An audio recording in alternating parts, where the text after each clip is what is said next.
Imaginez vivre dans un monde où l'amour n'est pas une poursuite effrénée, mais une partie sereine et naturelle de la vie qui vient à vous au bon moment et au bon endroit. Ça semble idéal, non?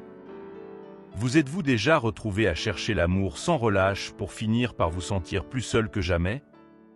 Voici une idée surprenante des stoïciens anciens.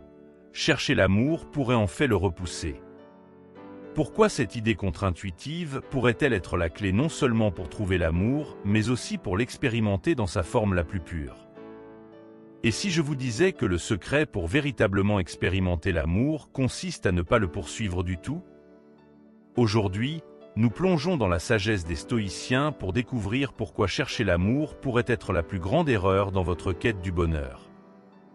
Rejoignez-nous alors que nous plongeons profondément dans la sagesse stoïcienne pour découvrir les vérités cachées sur l'amour, le désir et le bien-être émotionnel que la société moderne a oubliés.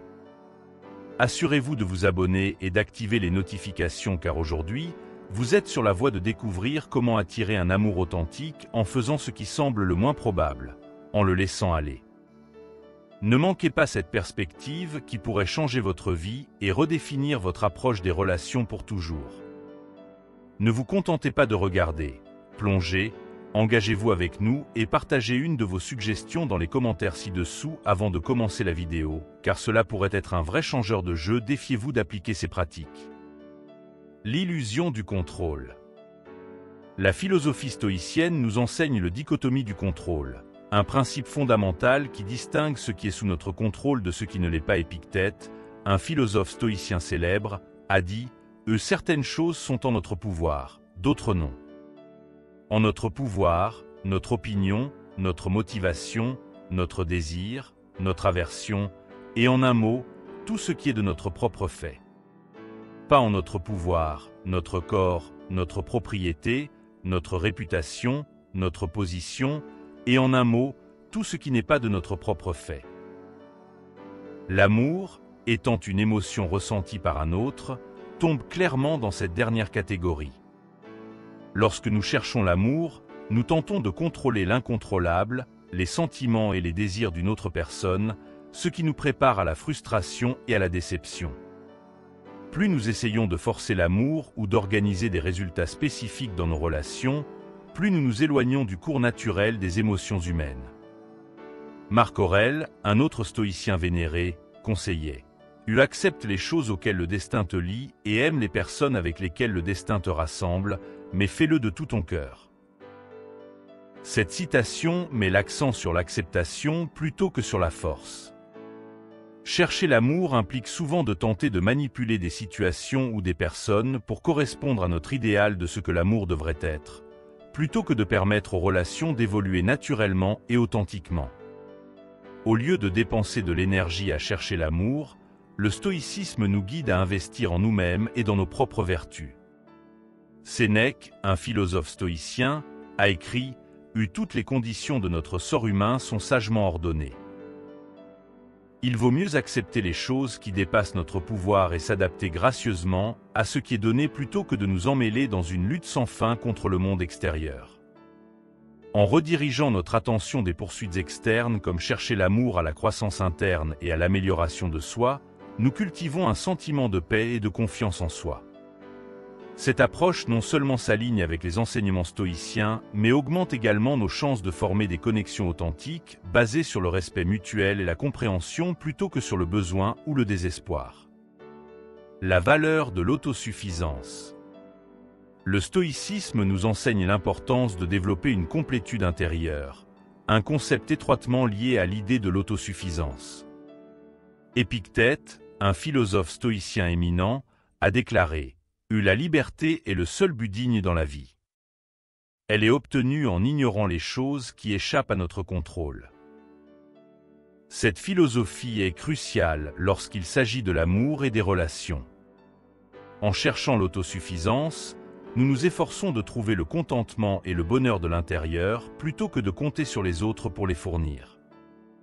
Cela ne signifie pas que nous devons éviter les relations, mais plutôt que nous devons y entrer non pas par besoin, mais par un état stable et autosuffisant où notre bien-être émotionnel ne dépend pas de la présence ou de l'affection d'un autre.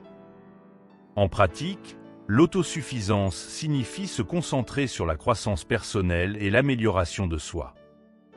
Marc Aurèle, une autre figure stoïcienne, a souligné la valeur de l'autonomie avec ces mots. Tu as pouvoir sur ton esprit, pas sur les événements extérieurs. Réalise cela et tu trouveras la force. Lorsque nous cherchons l'amour, nous le faisons souvent parce que nous ressentons un manque en nous-mêmes. Cependant, en cultivant des qualités comme la résilience, la patience et la sagesse, nous pouvons devenir des individus plus complets. Ce processus implique de réfléchir à nos valeurs, de s'engager dans des activités qui favorisent la croissance et d'embrasser la solitude à certains moments pour se connecter profondément avec nous-mêmes. Le but ultime de l'autosuffisance stoïcienne dans le contexte des relations est de créer une base où toute relation externe améliore nos vies plutôt que de les définir. Sénèque exprime cela magnifiquement. Si tu veux être aimé, aime. Ici, il souligne que l'amour devrait être une expression de notre joie et de notre complétude, non pas une supplication pour combler un vide. Lorsque nous sommes autosuffisants, les relations que nous formons sont plus saines, plus équilibrées et basées sur le respect mutuel et l'admiration plutôt que sur le besoin ou la dépendance. Cette approche non seulement attire une affection authentique, mais garantit également que nos relations contribuent positivement à nos vies et à celles des personnes qui nous sont chères. Les dangers de l'attachement. Le stoïcisme enseigne que l'attachement découle de l'attribution d'une trop grande valeur à des choses hors de notre contrôle, ce qui conduit invariablement à la déception et à la souffrance. Le philosophe stoïcien Épictète a dit « Ne demande pas que les choses arrivent comme tu le souhaites, mais souhaite qu'elles arrivent comme elles arrivent et tu iras bien. » Cette citation souligne la croyance stoïcienne d'accepter les choses telles qu'elles sont plutôt que comme nous voulons qu'elles soient. Lorsque nous cherchons l'amour, nous idéalisons souvent des résultats non garantis, nous exposant à des tourments émotionnels lorsque la réalité ne répond pas à nos attentes. Plus nous nous attachons à l'idée de l'amour ou à une personne spécifique, plus nous devenons dépendants de recevoir de l'affection et de la validation de l'extérieur. Cette dépendance peut brouiller notre jugement, conduisant à des valeurs personnelles compromises et à la négligence de soi. La philosophie stoïcienne conseille de ne pas tomber dans ce piège en encourageant à se concentrer sur l'amélioration de soi et la validation interne. Marc Aurèle, un autre grand stoïcien, conseillait « Tu as pouvoir sur ton esprit, pas sur les événements extérieurs. Réalise cela et tu trouveras la force. » Cette perspective nous incite à cultiver notre force intérieure et à trouver le contentement en nous-mêmes plutôt que de le chercher dans des sources externes. Pour atténuer les risques de l'attachement, le stoïcisme propose des conseils pratiques. Pratiquer régulièrement le détachement. Cela ne signifie pas devenir indifférent ou émotionnellement indisponible, mais plutôt préparer l'esprit à accepter n'importe quel résultat sans désespoir.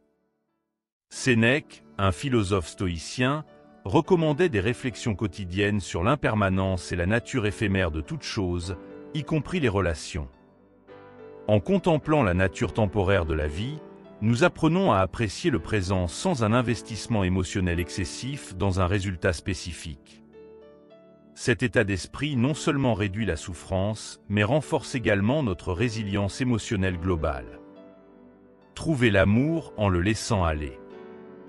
Le stoïcisme nous enseigne à embrasser la vie telle qu'elle se déroule, accepter ce qui vient naturellement plutôt que d'imposer notre volonté au monde. Épictète a dit « Ne cherche pas que les choses qui arrivent devraient arriver comme tu le souhaites, mais souhaite que les choses qui arrivent soient comme elles sont et tu auras une vie tranquille. » En ce qui concerne l'amour, cela signifie prendre du recul et permettre aux relations de se développer organiquement. En n'imposant pas nos attentes ou en cherchant désespérément l'affection, nous nous ouvrons à des connexions authentiques qui sont plus susceptibles d'être en harmonie avec notre vrai moi.